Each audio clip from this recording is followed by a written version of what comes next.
guys to another Chat 4.0. It's my pleasure to have here my great friend Lucas Camacho here in the skin in the game.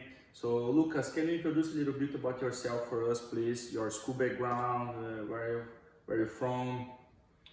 All right. So hello guys, pleasure to be here today, and I'm thankful for my buddy here, Rafael, being a great friend, and it's really nice to be in this channel and giving some hints on leadership, on lean and automotive industry and everything. So it's really nice. I hope you all enjoy this time. So I'm originally from Brazil. I'm 32 years old. I'm married, and this is my 10th year anniversary. So completing 10 years this year. I have 3 kids.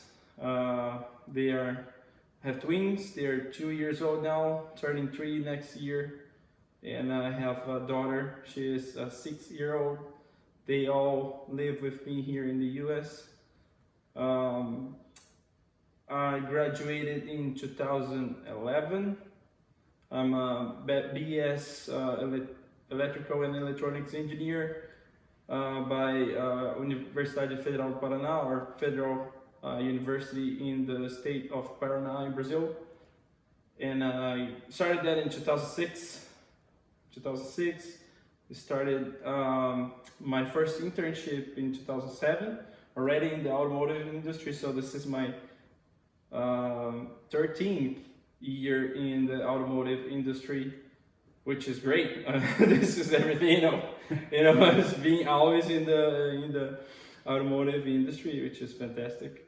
So in 2006 I started, graduated in 2011, but started in 2007 already in the wiring harness area. It was a wiring harness manufacturer there in Curitiba in Brazil, where I'm originally from. And then once I graduated in 2011, I was already kind of a resident engineer, ready into one of the automotive OEMs there in Curitiba area, right? Truck manufacturer, which I still work for. And I was resident engineer. I did really cool projects. I did like FRC projects as an engineer. Fuse relay center for the ones who are not from electrical area. So I did fuse relay centers. I did it for trucks. I did it for buses. It was really cool. It was the main technical interface, like a kind of a midfield for the ones who play soccer. Between the technical area there in the OEM and the wiring harness manufacturer. So then 2012, when I was 1 year graduated, I was offered a position in the OEM. So I started to work with embedded systems and electronic systems for the automotive market, the heavy duty market, which was pretty cool. It was something new, and I was doing software management. I was doing project management, project leadership, hardware design with the suppliers and everything, managing the suppliers.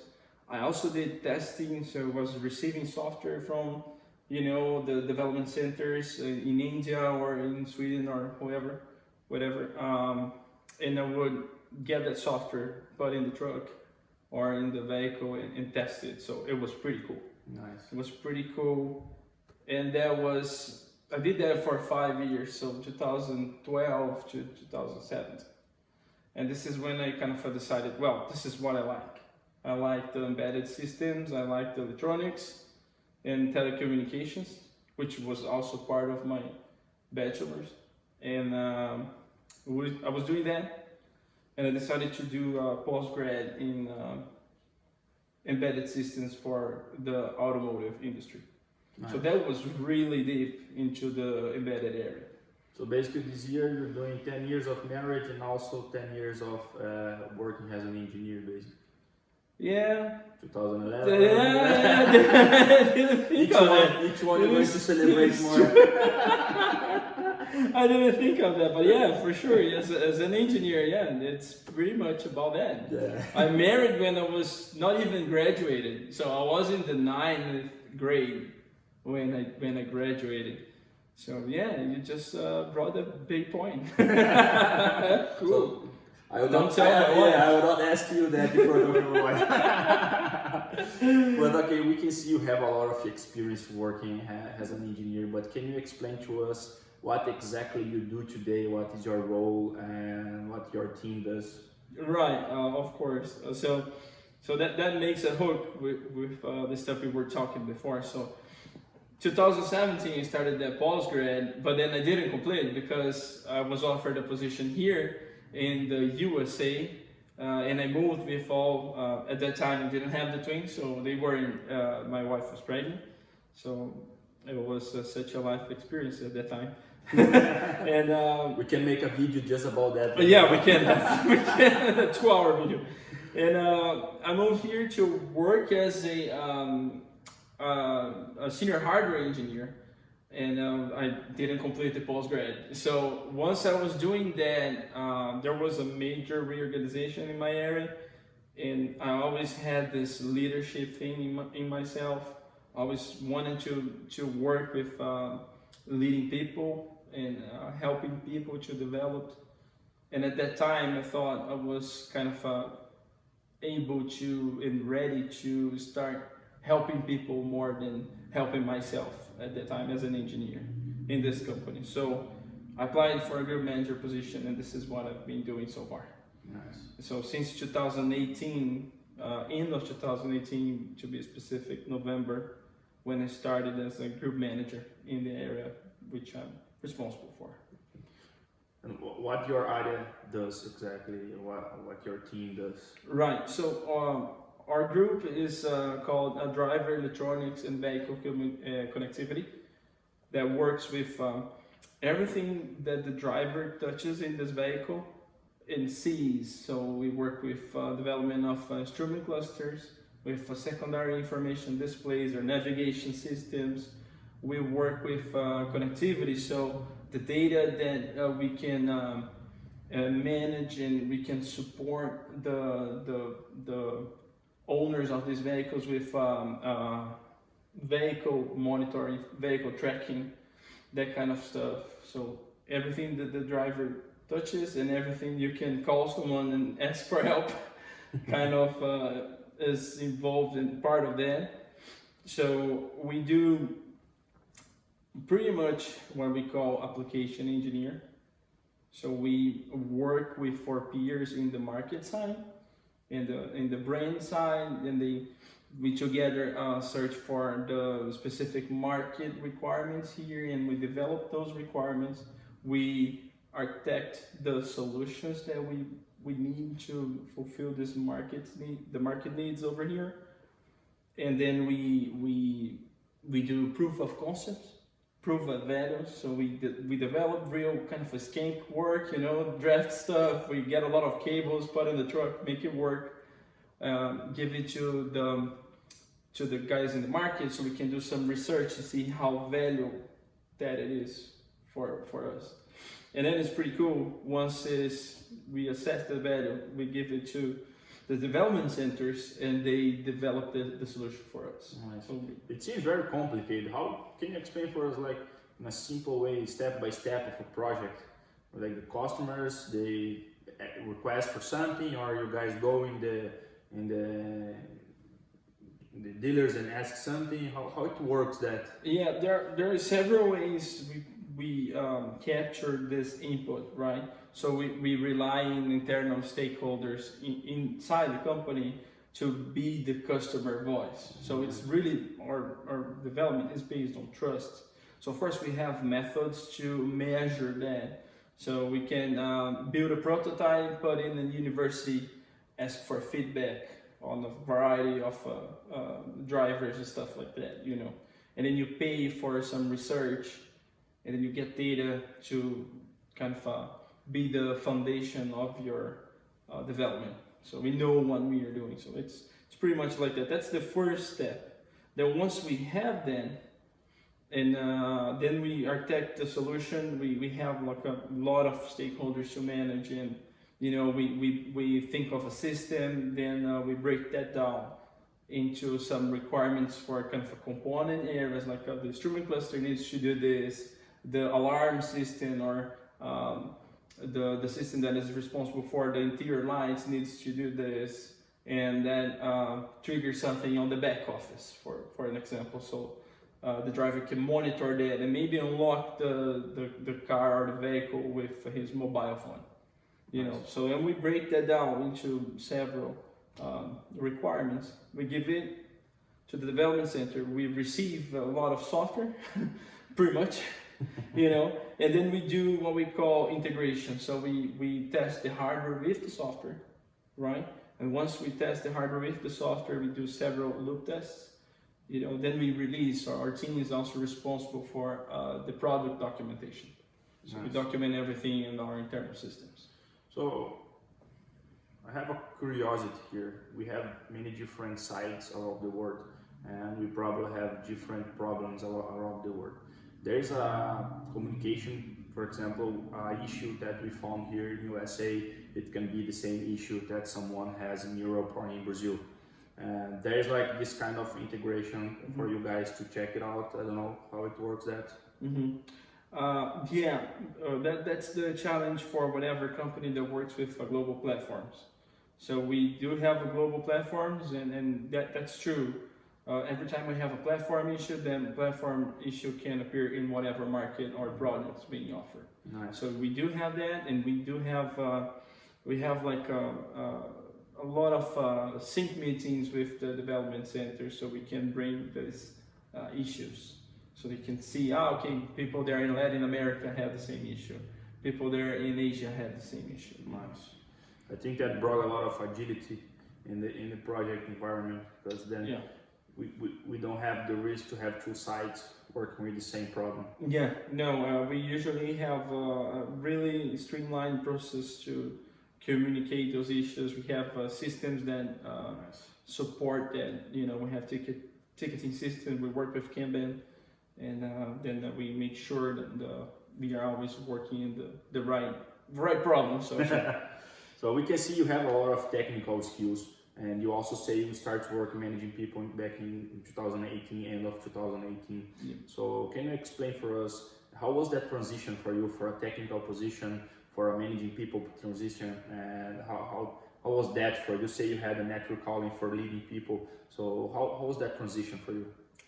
So leading people for me, it's something that I started to think and feel without thinking. Actually, I started doing that without knowing I was doing that. So I started in my volunteer work. I used to lead a band of a choir there in the church I was being part of there in Brazil, and we had like a big band, and we worked with orchestra, and there was kind of almost like 60 musicians to do like a Christmas special or Easter. So it was a big deal. We would do presentations for around 2,000 people, in a weekend. So it was a big responsibility, and I never thought of that. Actually, I just started thinking of that recently, and I was pretty much 19 years old when I started doing that, and I was responsible for making all the plan for the band, how we would rehearse and learn all the musics, and there were like 10, 11 musics. It was not just like one rehearsal, we were done. It was a lot.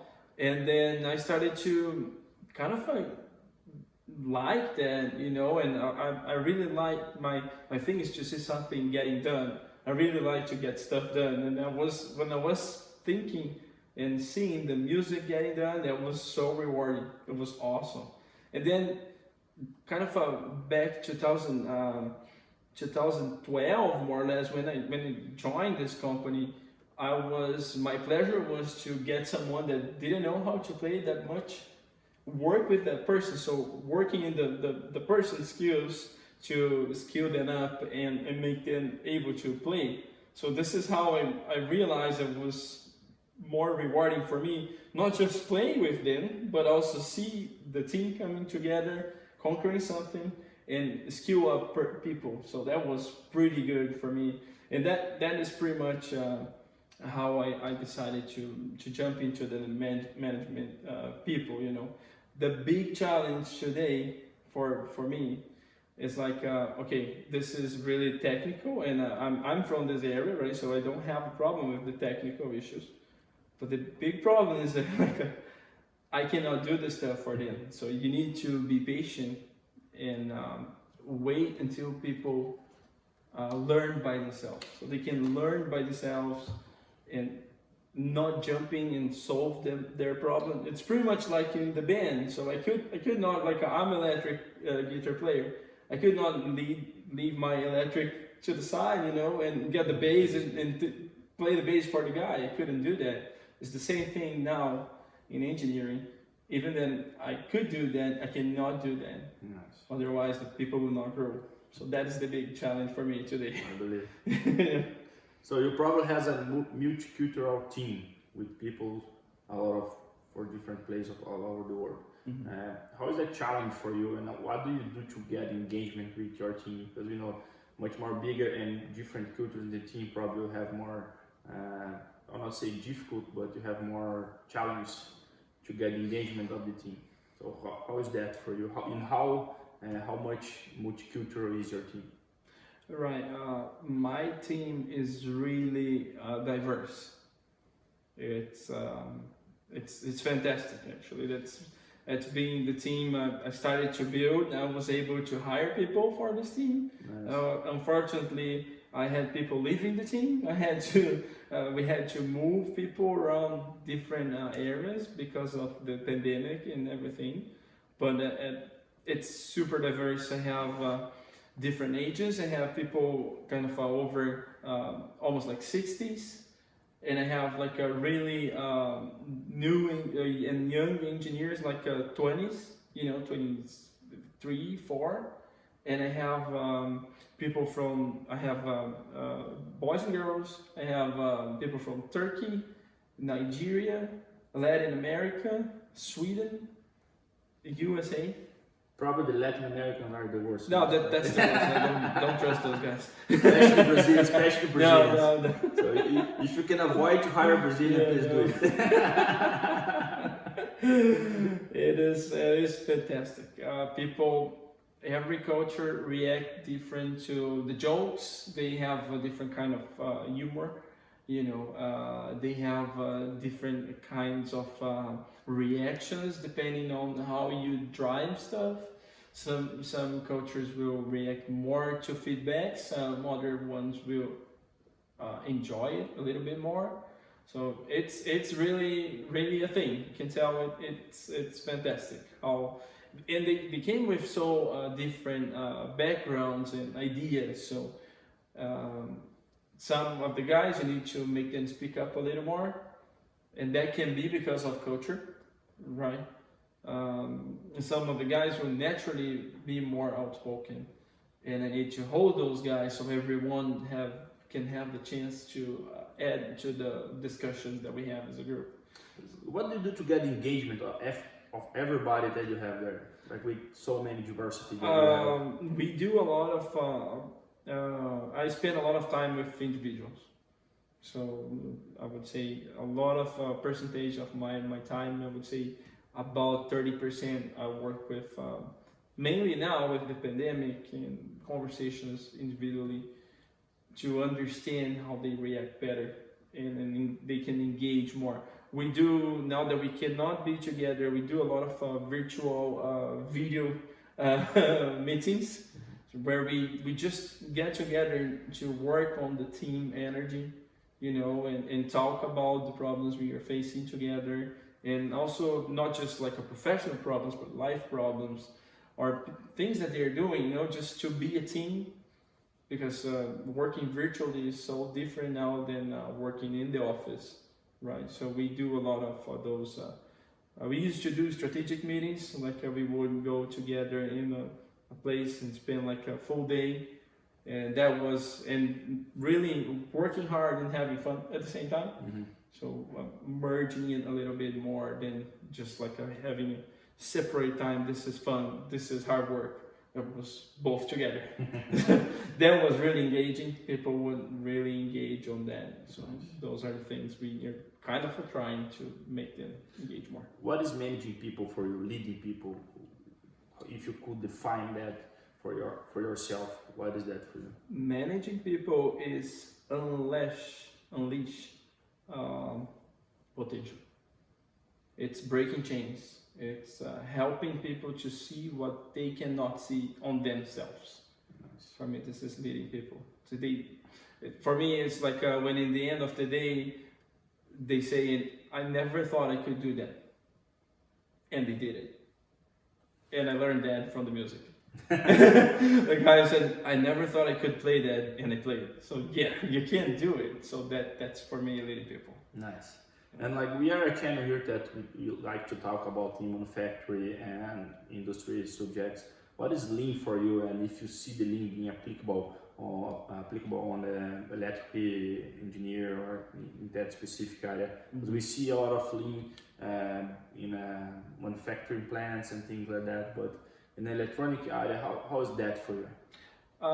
We do use a lot of lean. It can sound weird, but we really do. It's not weird because lean you can apply. Yeah, you can do it. You can live lean. You can have a lean life. But I learned lean when I worked in the wiring harness, because that was a really factory environment and everything. So we did a lot of value stream mapping and that kind of stuff. Now in product development, there is something called agile, right? The guys in Europe, I think they pronounce agile, and someone say agility, but this is really how the lean is being used in product development, mainly in the software area. So it started on the really IT area with consumer software, and now it's kind of flooding every embedded system company is working with agile. And not just that, like Zara, like the kind of clothes, right? They use agile, so everyone is using that. But this is a tool, or this is like there's a whole concept like lean? There's a whole concept like lean, and we use principles of lean, right? There's something in agile called a house of lean, and we use principles of lean. We focus on flow, right? We want to keep stuff flowing. So we don't want to hold stuff because of a broken process or missing documentation. So they say working software or working product over documentation. So make the product work and then you document it. But once you document it, that is valid, that shouldn't block yourself. So we focus on flow, we focus on eliminating waste, we focus in... That sounds very lean. Yeah, that's very lean. Empowerment of people. So it's to enhance the flow. We usually historically do really high up decisions for really not added value things, like stuff that is technical should be decided on the technical bodies and not for the management. So the agile says you empower the teams to make the technical decisions so they can keep flowing. So that is empowerment of people. And there is another thing that's quality should be built in. So we just release software when it's tested. So you release a piece of software that's already done. So you don't have to rework that. So you are eliminating waste by avoiding rework. So that is really lean as well. And we do a lot of continuous improvement. They call inspect and adapt. So every 2 weeks you have like a day of just looking back, how was that sprint?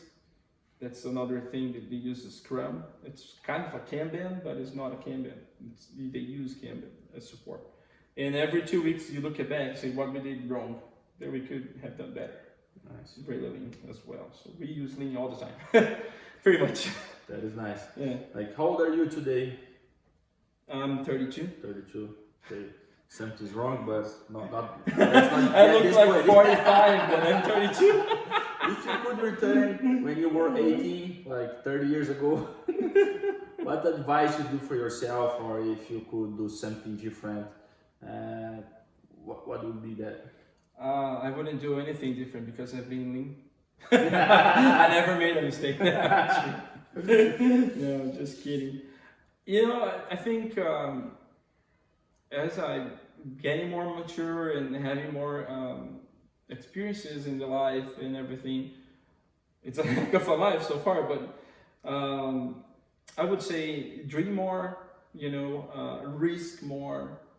I think that those are the things that don't limit yourself. Don't just do it. You can do better things. You can do bigger things, and I'm learning that now. So that's why I said if I was 18, and search for a mentor. There's a thing. Yeah, you're not the first invited here in Chat 4.0 that say that about the mentors. Yeah. It's something that's very important. I think the mentor is it's something that I'm learning more now and doing now with the younger guys. I always felt that since the church time, I always felt that as a need, because I was 18, I didn't know. I just decided to do electronic engineer, and I didn't know exactly why I did that. I remember thinking, it looks like you'll never be without a job in this field. That's the future. I'm gonna do that. That's the illusion of doing engineering. Exactly. It's like it was not a really good. It was a good decision, maybe for the wrong reasons. And then I learned to like it. It was not because I liked it. Going for that direction, if you have to give some advice for the young generation that's come and they want to work in that same environment and area that you work, what advice you do for the young generation? Young generation that want to do leadership in the technical area, right?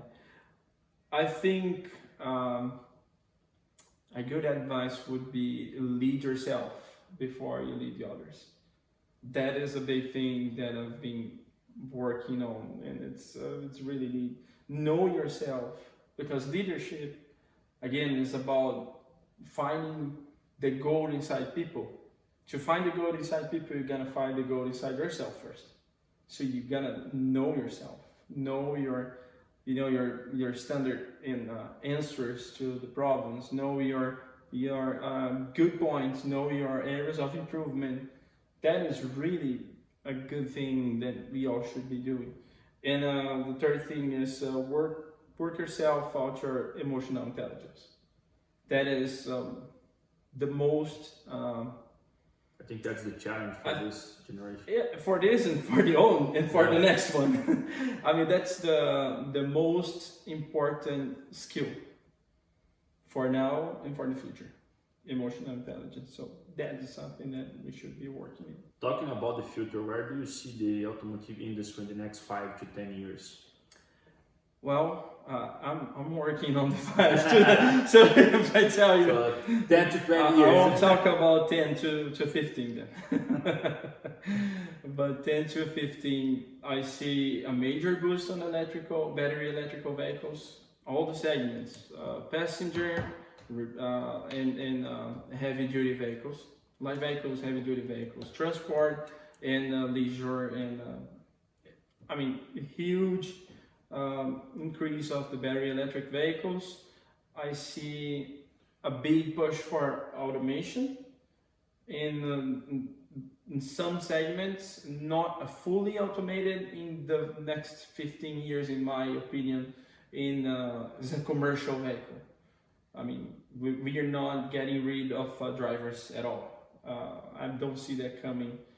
Do you think that the electric trucks will really get the market and the business? I think depending on the segment, yes. I think they are battery heavy trucks. Yeah, depending on the vehicles, I feel and I see a lot of good usage and good business case for distribution segments and refuse segments, construction segments, everything that you demand a big and high torque in a short space.